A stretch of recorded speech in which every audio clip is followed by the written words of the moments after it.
आज हम आपको भगवान शंकर की एक बड़ी ही अद्भुत कहानी सुनाने जा रहे हैं।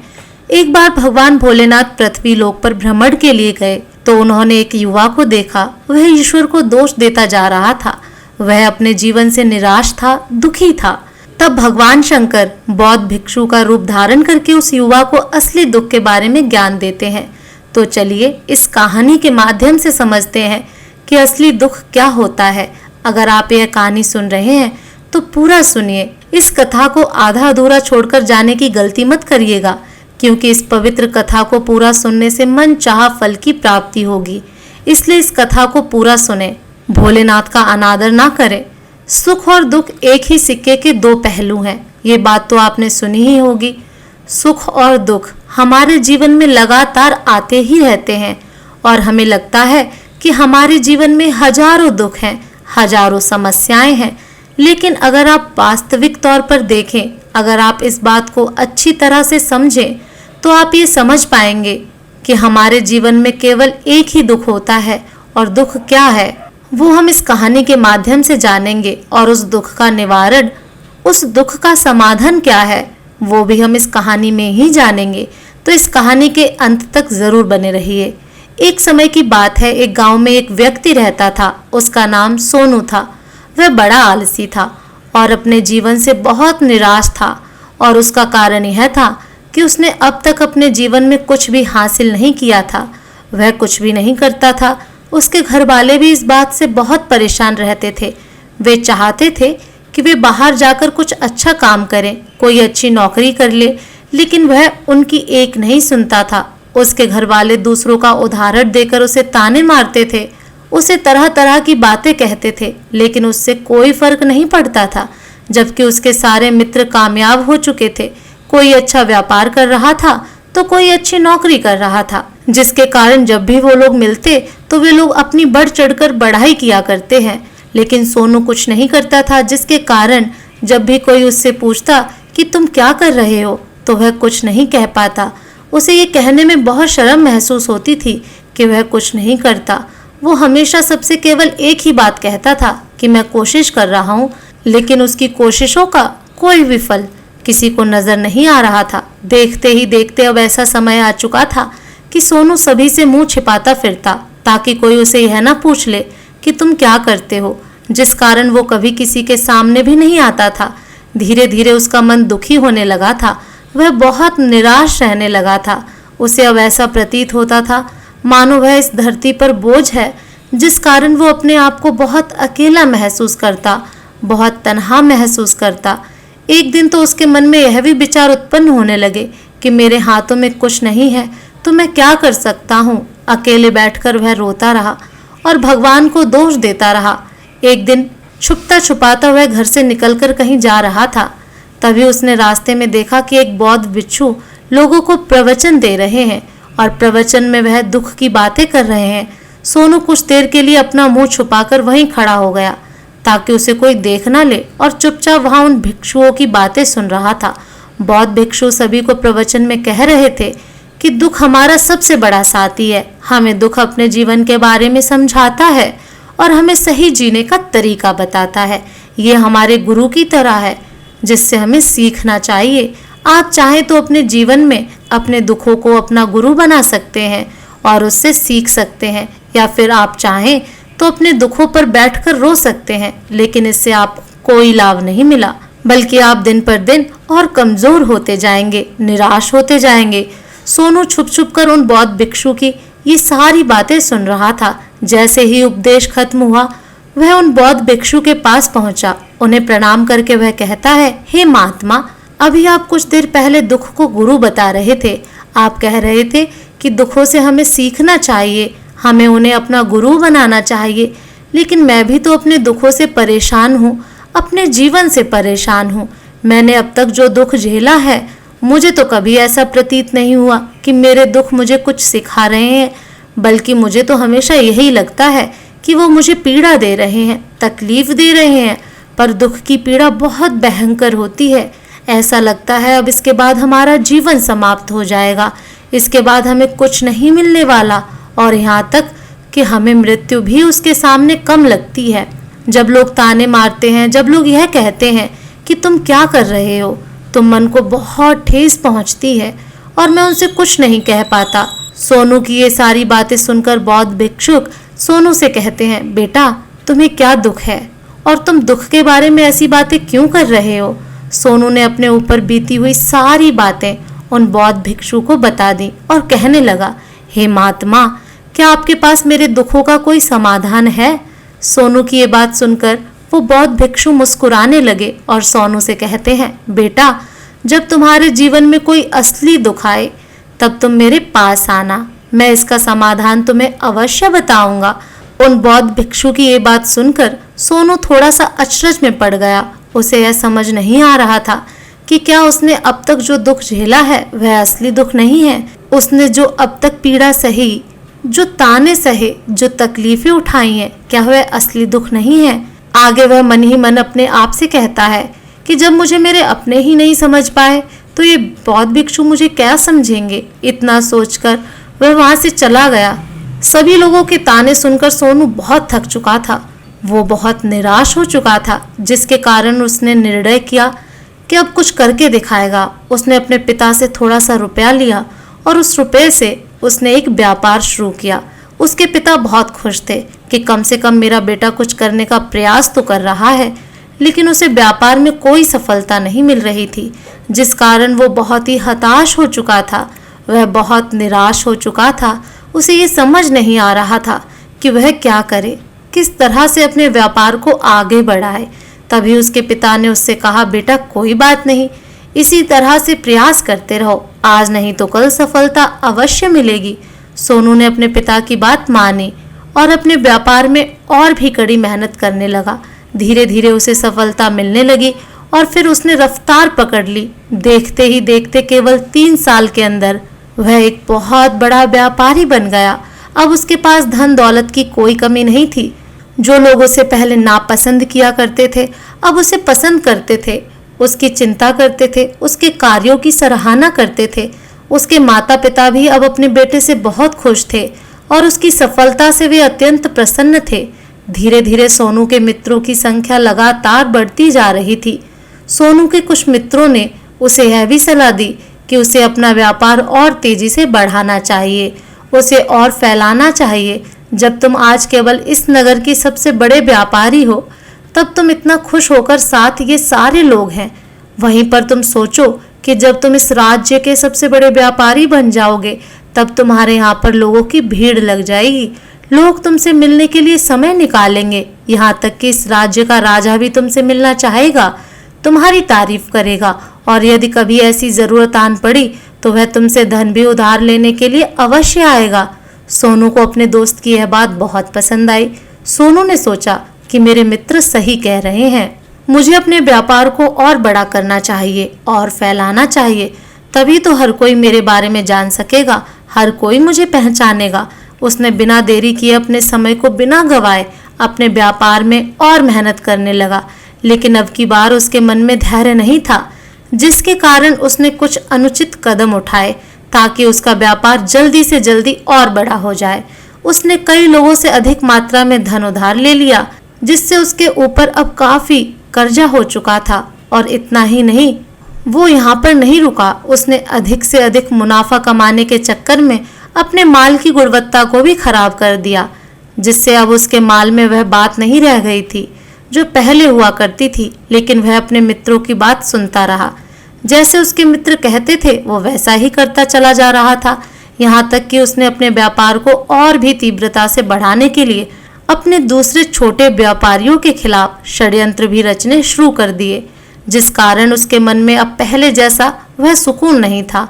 उसे अब रातों को नींद नहीं आती थी। वह केवल एक ही विचार में लगा रहता था कि किस तरह से उसका व्यापार पूरे राज्य में फैल जाएगा और वह इस राज्य का सबसे बड़ा व्यापारी बन जाएगा, जिसके कारण वह दिन रात केवल इसी मेहनत में लगा रहता, किस तरह व्यापार जल्दी से जल्दी और बड़ा हो जाए। हालांकि उसके पास अब सब कुछ था, धन दौलत, अच्छा घर, गाड़ियां, नौकर चाकर, सभी सुख सुविधाएं, लेकिन उसके बावजूद भी वह उन चीजों का लाभ नहीं उठा पा रहा था, क्योंकि उसका पूरा ध्यान केवल अपने व्यापार को और उन्नति पर ले जाना था। एक दिन सोनू अपने रथ पर बैठकर एक मार्ग से होकर गुजर रहा था। तभी रास्ते में उसे गुरुवर के आश्रम पर बौद्ध भिक्षु दिखे। यह देखकर वह उन बौद्ध भिक्षु के पास गया और बौद्ध भिक्षु से कहने लगा, हे महात्मा, आपने कहा था कि जब मेरे जीवन में कोई असली दुख आए तब मैं आपके पास आऊं। इस कारण मैं यहाँ आया हूँ। आज मैं बहुत दुखी हूँ। मैं रातों को सो नहीं पाता। मेरे पास सब कुछ होते हुए भी मैं उनका लुफ्त नहीं उठा पाता। उसने अपनी सारी बात एक एक करके उन बौद्ध भिक्षु को बता दी। तभी वह बौद्ध भिक्षु सोनू से कहते हैं, बेटा, जब तुम पहली बार आए थे तब भी तुम बहुत दुखी थे, लेकिन तब तुमने अपने दुख से क्या सीखा था? इसके जवाब में सोनू उन बौद्ध भिक्षु से कहता है, हे महात्मा, जब मैं अपने जीवन में कुछ नहीं कर पा रहा था तब मैंने अपने दुखों से यह सीखा था कि केवल सोचने मात्र से कुछ नहीं होगा। उसके लिए हमें कुछ करना भी पड़ेगा, और केवल कोई कर्म करना ही हमें सफल नहीं बनाता, बल्कि उस धर्म को उसके अंजाम तक पहुंचाना हमें सफल बनाता है। फिर चाहे रास्ता कैसा भी हो, फिर चाहे परिस्थितियां कैसी भी क्यों ना हो, फिर चाहे कितनी भी बाधाएं आपके रास्ते में क्यों ना आ जाएं, आपको ऐसा क्यों ना लगने लग जाए कि अब आपके जीवन में कुछ नहीं बचा और आप कुछ नहीं कर सकते, तब भी हौसला बनाए रखो, उम्मीद ना छोड़ो और अपने कार्य पर डटे रहो। यह सोचकर जब तक मैं अपने लक्ष्य तक नहीं पहुंच जाता तब तक मैं इस कार्य को करता रहूंगा। मैं इस कार्य में अवश्य सफल होकर ही रहूंगा। जबकि बाकी लोग केवल सफल लोगों को महत्व देते हैं, उनके कर्मों को नहीं। सोनू की ये सारी बातें सुनकर वह बौद्ध भिक्षु मुस्कुराने लगे और इस सोनू से कहते हैं, बेटा, जब तुम्हारे जीवन में असली दुख आए तब तुम मेरे पास आना। मैं तुम्हारी समस्या का समाधान अवश्य करूंगा। इतना कहकर वह बौद्ध भिक्षु वहां से उठकर चले गए। सोनू एक बार फिर उनकी ये बात सुनकर आश्चर्यचकित रह गया। उससे अब यह समझ नहीं आ रहा था कि क्या उसने जो दुख देखा है, जो तकलीफें अब तक सही हैं, क्या वह असली दुख नहीं? उसके मन में अब एक सवाल उत्पन्न होने लगा कि असली दुख क्या है और इसकी पहचान क्या है, और मुझे कैसे पता चलेगा कि इस समय में असली दुख में हूँ। लेकिन उसने कुछ नहीं कहा। सोनू ये सब सोच ही रहा था कि तभी बौद्ध भिक्षु सोनू के पास एक बड़ा सा घड़ा लेकर पहुंचते हैं। उस घड़े के अंदर सोने के सिक्के थे। उस घड़े को देते हुए वह बौद्ध भिक्षु सोनू से कहते हैं, बेटा, तुम इसे उस पैर के नीचे दबा दो, क्योंकि यह मेरे किसी काम का नहीं है। जब मुझे इसकी जरूरत पड़ेगी तब मैं वहां से खोदकर इसे निकालूंगा, लेकिन अभी के लिए इसे वहां पर मिट्टी के नीचे दबा दो। सोनू ने उस बौद्ध भिक्षु की बात मान ली और वो उस पैर के नीचे जाकर मिट्टी में दबा दिया। इतना कह के वह गुरुवर को प्रणाम करता है और वहां से वापस अपने घर की ओर लौट जाता है। धीरे धीरे समय बीतता गया। समय के साथ साथ सोनू व्यापार में और भी ज्यादा उन्नति कर चुका था, लेकिन माल की गुणवत्ता अच्छी न होने के कारण अब उसके व्यापार में घाटा होने लगा और धीरे धीरे ऐसा समय आया कि उसका व्यापार पूरी तरह से चौपट हो गया। अब उसके पास कुछ नहीं बचा था, बल्कि उसने जो कर्जे लिए थे वो कर्जे भी अब उसे चुकाने थे। लेकिन वह तो यह सोचकर निश्चिंत था कि उसने जो कुछ भी कर्जे लिए हैं वो कर्जे उसने अपने मित्रों से लिए हैं, जिसके कारण वह उन्हें लौटाने में थोड़ी देर अवश्य कर सकता है। वह तो यह सोच रहा था कि उसके मित्र उसके बुरे समय पर साथ देंगे, लेकिन सबसे पहले उसके मित्र ही उसे अपना कर्जा वापस लौटाने की मांग करने लगे। तब सोनू को एहसास हुआ कि कोई भी अपना नहीं है। उसने अपने मित्र से उस कर्ज को लौटाने के लिए थोड़ी सी मोहलत मांगी, लेकिन सोनू के किसी भी मित्र ने उसे कर्ज लौटाने के लिए वो मोहलत नहीं दी, बल्कि वे लोग उसे जान से मारने की धमकी देने लगे। अपने मित्रों के मुंह से यह सब सुनकर सोनू बहुत ही आश्चर्यचकित रह गया। वह जो कुछ सोच रहा था सब कुछ उल्टा पड़ गया। जिससे व्यापार के चलते उसने इतने मित्र बने थे, इतने शुभ चिंतक बने थे, वे सब उससे दूर जाने लगे थे। हर कोई उससे पीछा छुड़ाना चाहता था, कोई भी उसका साथ देना नहीं चाहता था। धीरे धीरे उसकी सारी संपत्ति नीलाम हो गई। अब उसके पास कुछ नहीं बचा था। वो सड़क पर आ चुका था। उसने हार मानकर अपने माता पिता से कहा, पिताजी, मेरी मदद कीजिए, मेरे ऊपर धन ऋण है, मुझे उसे लौटाना है, कृपा करके मुझे थोड़ा सा धन दे दीजिए। इस पर सोनू के पिता ने सोनू से कहा, बेटा, मेरे पास तो ले देकर बस यही एक छोटा सा घर है। अगर ये अभी मैं तुम्हें दे दूं, यदि मैं इसे भी बेच दूं, तो मैं और तुम्हारी माँ कहाँ रहेंगे? हमें भी दर-बदर की ठोकरें खानी पड़ेंगी, हमें भी सड़कों पर भीख मांगनी पड़ेगी। ले देकर अब हमारे पास केवल यही संपत्ति बची है, इसलिए मैं तुमसे क्षमा मांगता हूँ। अपने माता पिता के मुख से यह सुनकर चुपचाप वहां से चला गया और मन ही मन सोच रहा था कि अब मेरे पास कुछ नहीं बचा, जो था वह तो सब लुट गया, बर्बाद हो गया। अब मैं जीकर क्या करूँगा? अब मेरे पास केवल एक ही रास्ता है जिससे मैं अपने कर्जदारों से पीछा छुड़ा सकता हूँ। ये सोचता हुआ वह एक ऊंची पहाड़ी की ओर पहुंचा। वह पहाड़ी पर चढ़ता ही जा रहा था कि तभी उसे याद आया कि उन बौद्ध भिक्षु ने कहा था कि जब तुम पर असली दुख आए तभी तुम मेरे पास आना, मैं तुम्हारी समस्या का समाधान अवश्य करूंगा। ये सोचकर सोनू के मन में एक बार फिर उम्मीद की लहर दौड़ पड़ी। सोनू तुरंत दौड़ता हुआ उन बौद्ध भिक्षु के पास पहुंचा और सोनू ने उन्हें प्रणाम करके अपने ऊपर बीती हुई हर एक बात उन्हें बता दी और कहने लगा, हे महात्मा, आपने कहा था कि जब मेरे ऊपर असली दुख आएगा तब आप उसका समाधान अवश्य करेंगे। तभी वह बौद्ध भिक्षु सोनू की इस बात को सुनकर मुस्कुराने लगे और कहते हैं, बेटा, कहाँ है असली दुख? जब तुम्हारे जीवन में असली दुख आएगा तो मैं उसका समाधान अवश्य करूंगा। उन बौद्ध भिक्षु के मुंह से यह सुनकर सोनू के सब्र का बांध टूट गया और सोनू ने उन बौद्ध भिक्षुओं से कहा, हे महात्मा, आखिर असली दुख क्या होता है? क्या मैंने आज तक जो भी दुख झेला है, जो भी तकलीफें आज तक मैंने सही हैं, क्या ये दुख नहीं है? क्या इसे दुख नहीं कहते? तभी वो बौद्ध भिक्षु सोनू से कहता है, बेटा, पहले तो मुझे ये बताओ कि तुमने अपने दुख से क्या सीखा है। इसका जवाब देते हुए सोनू उन बौद्ध भिक्षु से कहता है, हे महात्मा, मैंने तो यही देखा है कि जो लोग तुम्हारी तरक्की में तुम्हारा पीछा करते हैं, तुम्हारे साथ जुड़ते हैं, वो लोग तुम्हें अवश्य धोखा देंगे, क्योंकि ऐसे लोग बुरे समय पर तुम्हारा साथ नहीं देने वाले बल्कि तुम्हारा फायदा उठाने का ही प्रयास करेंगे। इसलिए ऐसे लोगों पर भरोसा ना करें, बल्कि जो लोग तुम्हारी असफलता के समय पर, तुम्हारे बुरे समय पर तुम्हारे साथ खड़े हैं, वही तुम्हारे असली मित्र हैं और वही तुम्हारे साथ रहते हैं। और ऐसे लोग तुम्हें बहुत कम मिलते हैं और जिन्हें भी ऐसे लोग मिलते हैं उन्हें हमेशा उनकी कद्र करनी चाहिए।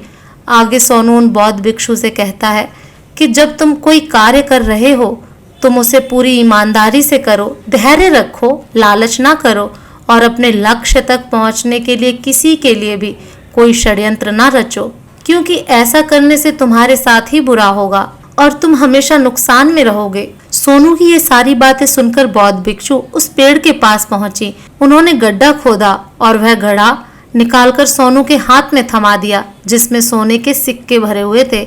वह घड़ा सोनू के हाथ में थमाते हुए उन बौद्ध भिक्षुओं ने कहा, लो इसे पकड़ो और जब तुम्हारे जीवन में असली दुख आए तब तुम मेरे पास आना, मैं इसका समाधान अवश्य करूंगा।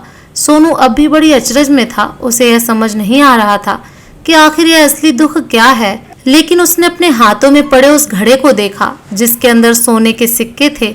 ये देखकर उसे मन ही मन ये लगा कि चलो अब तो थोड़ी सी राहत अवश्य हो जाएगी, मैं अपने मित्रों का वो कर्ज लौटा सकूंगा और एक नया व्यापार फिर से आरंभ कर सकूंगा। जिस कारण उसने उन बौद्ध भिक्षुओं को प्रणाम किया, उनका धन्यवाद किया और वहां से चल पड़ा। सोनू ने उन सोनों के सिक्के से सभी का कर्जा लौटा दिया और अपने लिए एक बार फिर से नया व्यापार शुरू किया। व्यापार छोटा था, लेकिन अब की बार सोनू बहुत खुश था। उसने पूरी ईमानदारी, मेहनत और लगन के साथ अपने व्यापार पर काम किया और देखते ही देखते एक बार फिर से वह एक बड़ा व्यापारी बन गया। लेकिन अब की बार वह बहुत खुश था, क्योंकि इस बार उसने कोई लालच नहीं किया, ना ही किसी के लिए षड्यंत्र रचा, बल्कि उसने पूरी ईमानदारी और मेहनत के साथ अपने व्यापार पर काम किया। लेकिन जैसे जैसे आप धनी होते जाते हैं, जैसे जैसे आप अमीर बनते जाते हैं, आपके मन में एक डर और उत्पन्न होने लगता है और वह अपनी दौलत को ना खो देना, जिस कारण आप लोग दान करना शुरू कर देते हैं, पुण्य करना शुरू कर देते हैं, लोगों की मदद करते हैं, ताकि आपके जीवन में कभी कोई दुख ना आए। लेकिन यह जीवन सुख और दुख का संगम है, जिसके कारण हर किसी को सुख और दुख से होकर गुजरना ही पड़ता है। इसी वजह से एक बार फिर से सोनू के जीवन में एक और दुख उत्पन्न हुआ। अब की बार उसके माता और पिता दोनों की मृत्यु हो गई। सोनू अपने माता पिता से बहुत प्रेम करता था, जिसके कारण उसके मन को बहुत गहरा आघात पहुंचा। जब आखिरी बार वह उन्हें देख रहा था तो उसके मन में हजारों सवाल उत्पन्न होने लगे।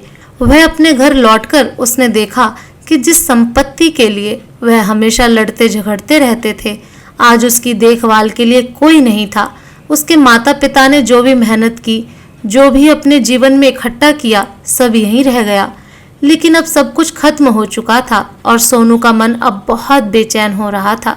उसके मन में हजारों सवाल उत्पन्न हो रहे थे और वह अपने आप को बहुत अकेला महसूस कर रहा था।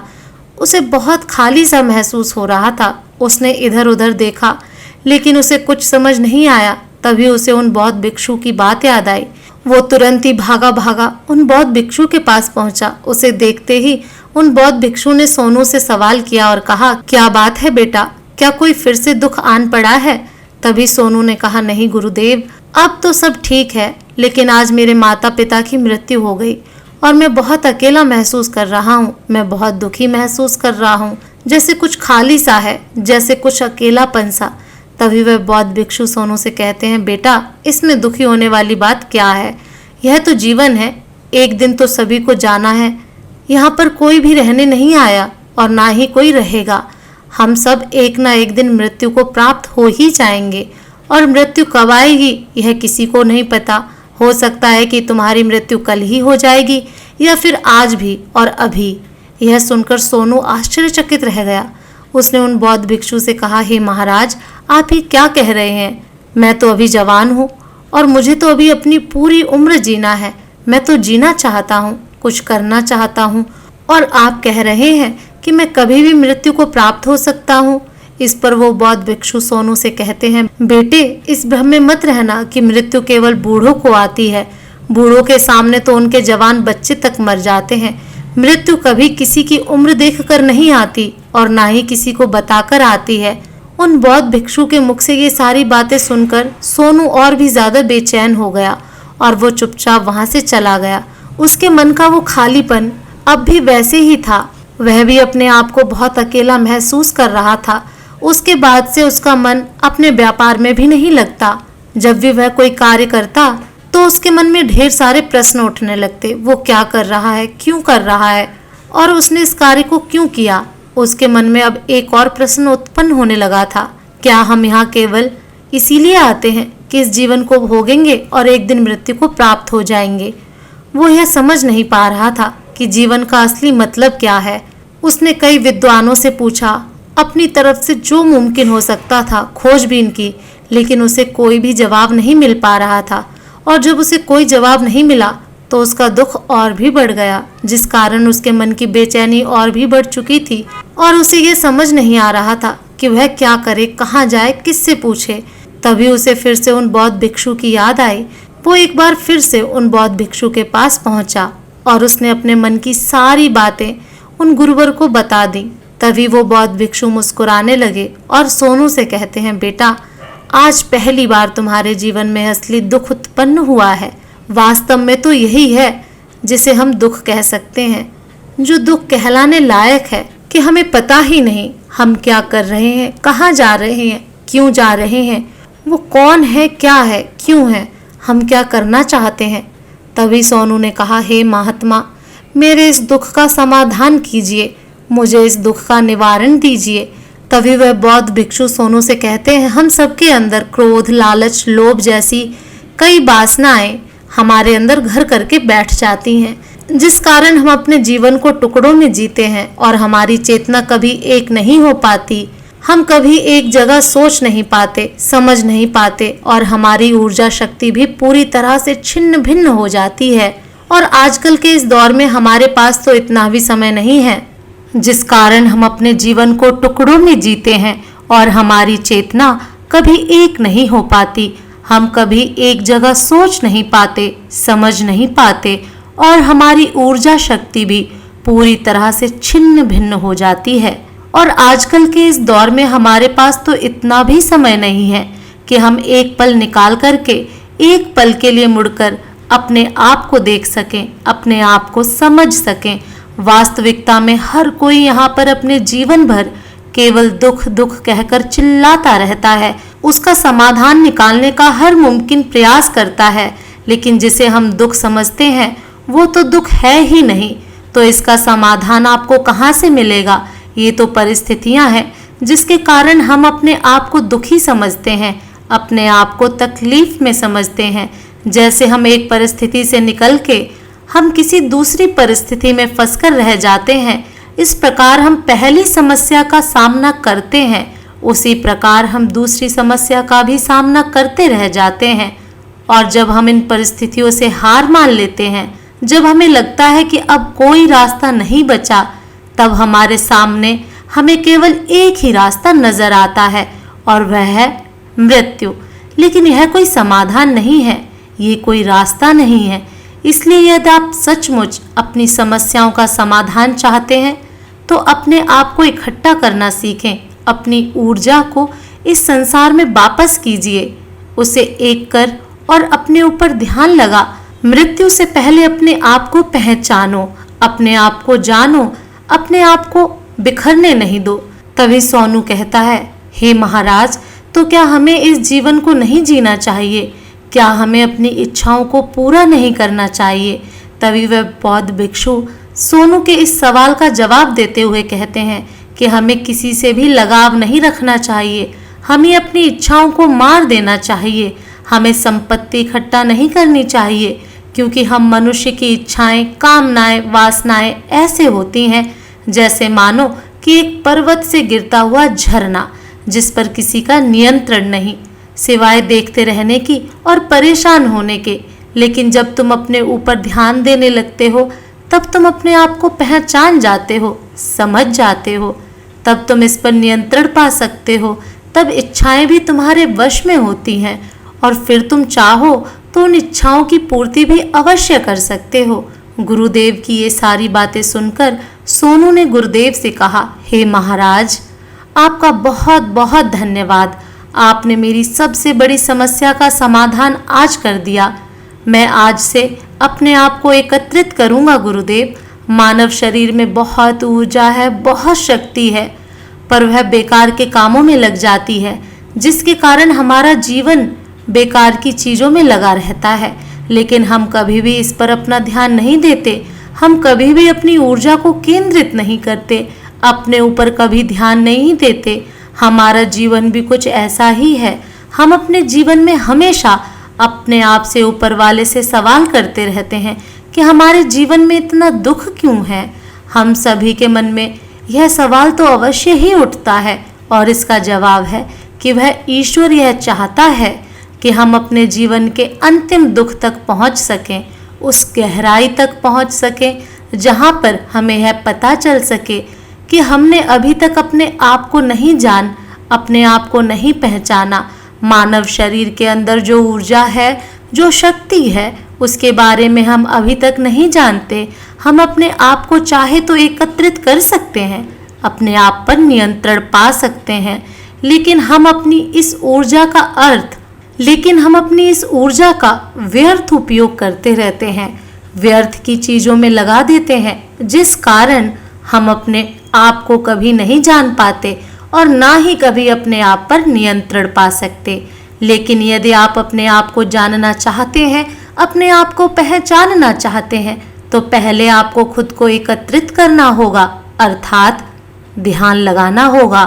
ध्यान से ही आप अपने दुखों की उन समस्याओं का समाधान निकाल सकते हैं और तभी आप अपने आप को पहचान सकते हैं, जान सकते हैं और अपने जीवन के हर दुखों का समाधान भी कर सकते हैं। इस वीडियो को बोलते समय अगर कोई त्रुटि हो तो मैं क्षमा चाहती हूँ। उम्मीद है आप सभी को यह वीडियो अच्छी लगी होगी। अगर आप शिव के सच्चे भक्त हैं तो चैनल को सब्सक्राइब और वीडियो को लाइक करके कमेंट में हर हर महादेव लिख दीजिए।